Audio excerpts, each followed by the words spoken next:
The next section we're going to cover is famous people from the Boston area that had an impact on our country and on our revolution. The first off is John Adams. John was a young lawyer in Boston, and at the time there was what's called the Boston Massacre. Some British soldiers shot at some local Boston citizens one night.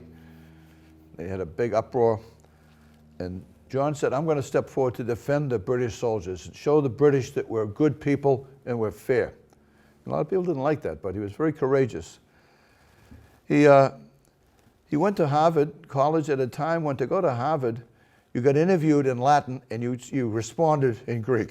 That's the education you needed to get in there. He wrote the Constitution of Massachusetts in 1780, 8 years before the United States had it. It's the oldest constitution in the world that John Adams wrote. And he went to the Continental Congress.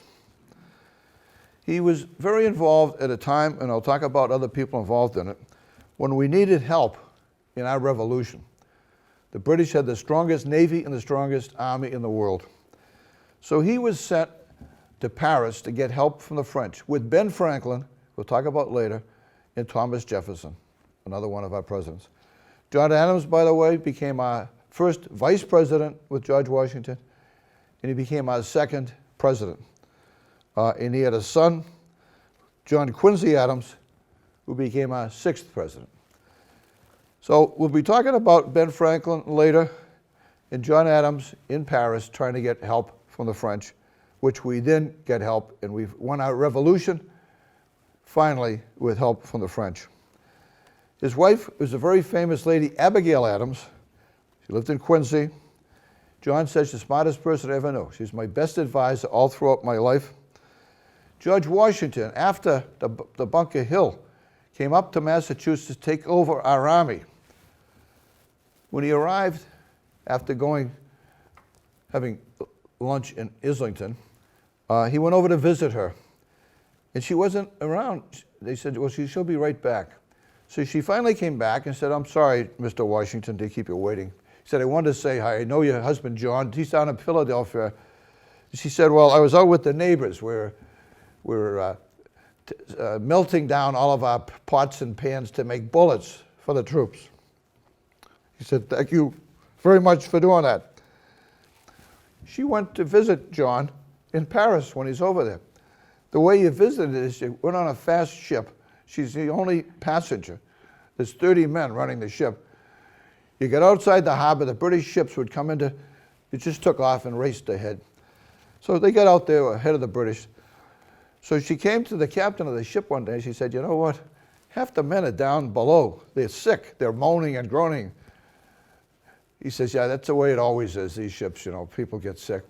She said, they're sick because the place is filthy and dirty. What can you help? What can you do, Mrs. Adams? So she's down there with a friend, a neighbor friend. They're scrubbing the floor. You get the Navy men to get down and scrub the floor. In about a week, everybody's working. They're not all sick. So they had her write the rules and regulations for sanitation for the United States Navy. That's the kind of a lady she was, imaginative. Ben Franklin, I've shown you a book written by him. We'll talk about him more. Went to high school in Massachusetts. His father wanted to show him different jobs he could have, be a carpenter, this or that. He said, I want to be near books. I want to study. So he got a job learning how to run printing presses with his older brother. So he did that in Boston for a while and had that skill. He became a writer for some of the Boston newspapers. They didn't know who he was. He just signed a fake name. But people couldn't believe when they found out a 12-year-old was writing these creative stories and articles. Went down to Philadelphia, did printing there, and eventually became very famous, was in the Continental Congress. He was involved in writing our Constitution, and he was an inventor. In Philadelphia, he said, why don't we get all of our books, all of our rich people, put them in one place, we'll call it a library, the first library. I'm going to get a guy with a horse to ride up to New York and Boston with letters to my friend. Anybody else want? He started the first post office. Then he came up with this idea when lightning was hitting buildings and burning them down. He invented something called a lightning rod. A piece of steel you'd put above the building. The lightning would hit it. It would go right down the steel into the ground. He was an inventor. He also went over to Paris. trying to get the French help with Thomas Jefferson and John Adams. So the French at that time felt these are a bunch of farmers. They can't beat the strongest navy and the strongest army in the world. So Ben's there. They knew he was a scientist. And he noticed that a lot of the buildings in France were getting hit by lightning that had ammunition and would be blown up. So he said, I have this science technology called a lightning rod. So, okay, Ben, well, he did all the buildings. They got hit by lightning. Nothing blew up. The French said, we got to help these Americans, the farmers. So 80% of the gunpowder in our revolution came secretly from France because they didn't want to upset the British. The big battle of Saratoga, upstate New York, was fought later by George Washington. 5,000 British soldiers surrendered. At that point, the French said, we'll help you. And they had 5,000 soldiers in Newport, Rhode Island. George Washington came up. They marched down to New York, went to Yorktown, and they beat the Yorktown British. The British bring their fleet in to get their people off. Unfortunately, the French brought their fleet in, so all those people surrendered. So he was really instrumental in not only getting the French interest in us, but getting their interest to be able to send their troops to us. I'm going to briefly mention another person. He's not from Boston. John Adams was, and Ben was originally from here. There's a person called Alexander Hamilton, and a very interesting person in our revolution. He was an orphan, sent to New York to get an education, went to Columbia, famous school, and when the war started, he became trained in artillery. He had the best trained people, and as we got out of New York one time, the British were chasing us down.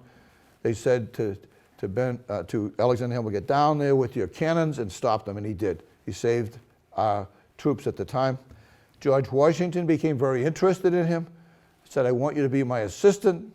He didn't want to, but he finally did. He was a key person advising Washington throughout the whole war. Eventually married some very nice ladies in New York. And at the end of our revolution, with 13 colonies, 13 separate groups, he said to George, we've got to get these colonies united into the United States. So he wrote many articles on why we needed to gather everybody together in the United States. He wrote all kinds of articles for newspapers explaining it, and eventually he was one of the key guys helping to design our Constitution. But a very fascinating guy, and maybe in 153 years, there's going to be a Broadway show with songs about Alexander Hamilton. I'm going to stop right there, move on to our next subject, spelling. Thank you.